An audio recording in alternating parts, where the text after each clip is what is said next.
Hey guys, I'm Dave. Welcome back to Grindhouse Performance and welcome back to my Datsun 280Z project car build. Today's episode, we're going to start getting a really good look what the front end of this car is going to look like. Stay tuned.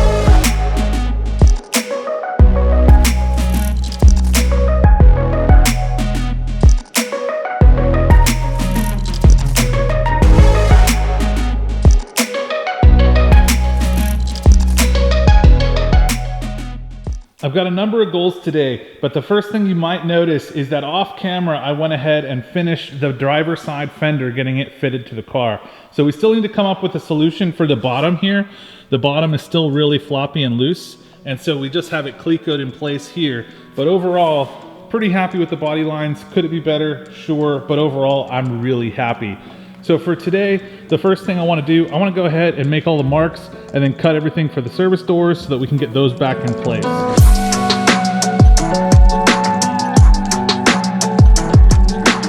With all the time spent fitting the fenders to the car, I'm having to be more and more careful to not trim too much at a time. I'm removing pretty large pieces from the fiberglass here, and there's a good chance the fender will slightly change its shape after this section's removed. The reference lines I'm making will only serve as a starting point for using the body saw.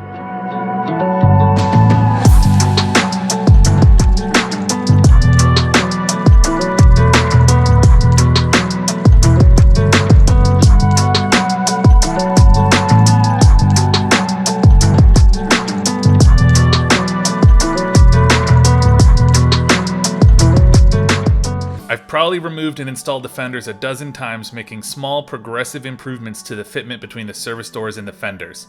To help get the best fit possible, I'm using my DA sander, a handheld belt sander, and a stiff sanding block. The DA and sanding block do a good job of maintaining an even, flat edge, and the handheld belt sander really helps with carefully trimming curved surfaces.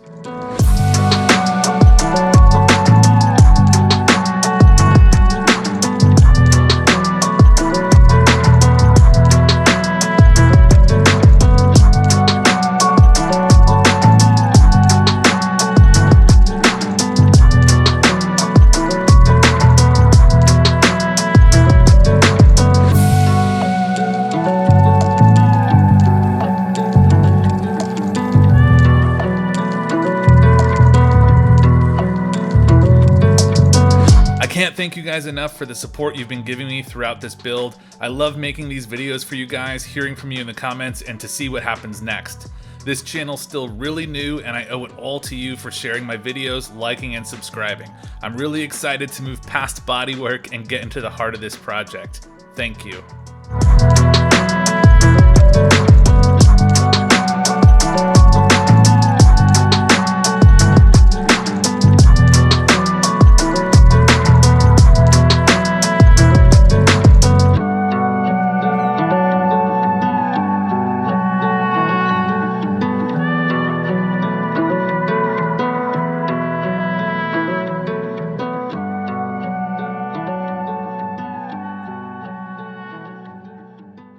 All this fiberglass work's really dusty, so I opened the door to the shop, and when I opened the door, I couldn't help but notice that on top of my truck, there's a freaking bird just set up shop.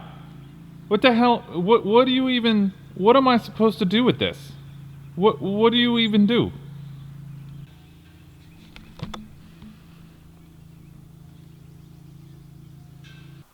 With that, both service doors are in, and I think they look really good. I think I got a pretty good, nice, even gap on everything on both sides. I'm really happy with it. Overall height on it is pretty much where it needs to be. There's a little bit more curve to the fender than there is to the door, but that's okay. I think it looks good. So the next thing I'm gonna be working on, which I've been trying to do a little bit of thinking about already, are the hood hinges to the fiberglass hood. As you can see, there are no drill marks here, nothing's drilled, so we've got to kind of mock the hood up in the best possible position.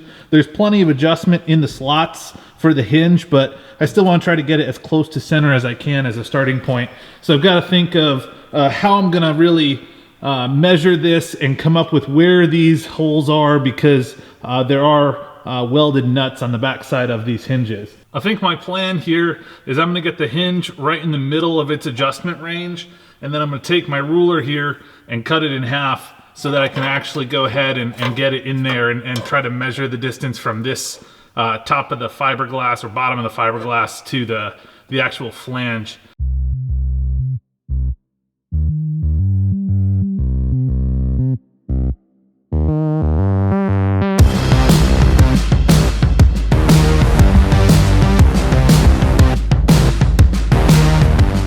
I'm really glad I ordered this reinforced hood to replace the bare skin I'd previously attempted to install.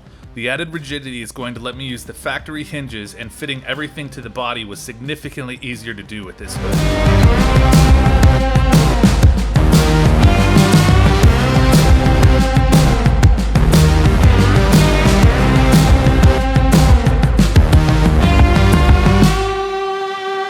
The big challenge here is recreating the same measurements off the car to have the hood sit correctly. As I came to find out, the added challenge is that the fiberglass mounting tabs are tapered, making it particularly difficult to get the hinges clamped in the right place and the holes drilled square to the hinges.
Quick update here, the hood's back on the car, and now that I've adjusted the gap here, everything is looking really good. I'm really happy with this so far. On all sides now, the hood, everything fits really well. People might have some comments, oh man, why are you shaving the body lines there? On the front side, there's this lip on the hood, and I wanted this to very closely match the front of the fenders here. And these fiberglass panels are intentionally left a little bit long so that you can trim things to fit. So this was kind of expected here. So just taking the ruler and then measuring the gap against the windshield cowl gave me a pretty good idea of how much to take off the whole way. And right now I'm really happy. I'm pretty satisfied with everything, how it's turning out so far.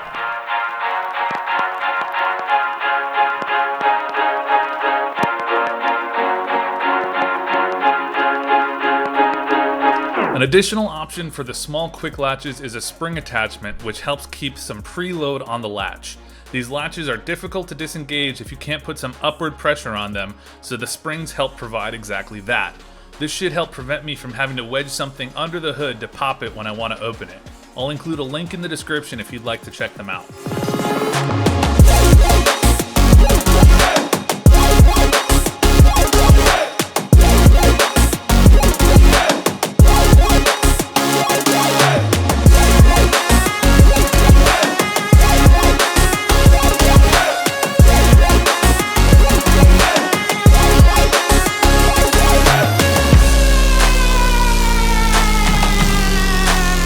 I have to be careful locating the vents to avoid any of the reinforcement on the underside of the hood.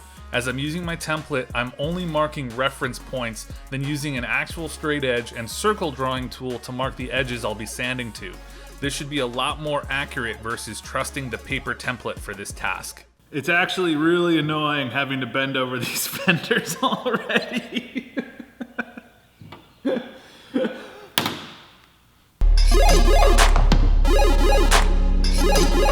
I'm using a hole saw at each of the corners so I don't have to try to turn the body saw. This should help the blade last longer and provide a much closer cut before sanding the inside edges. If there's any takeaway from this episode, it should be to take your time when trimming fiberglass. Wear the appropriate PPE to keep the dust out of your lungs, your eyes, wear gloves and long sleeves to help keep it off your skin, and be slow and deliberate as you're getting closer to the perfect fitment.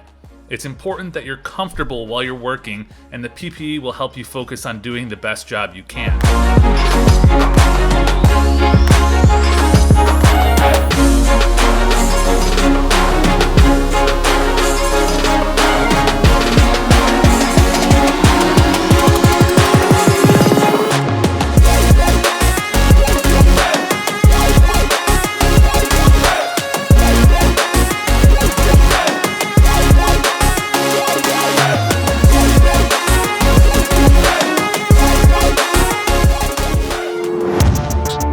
Thank you all for watching. Please consider subscribing if you want to follow this build, and I'll see you in the next episode.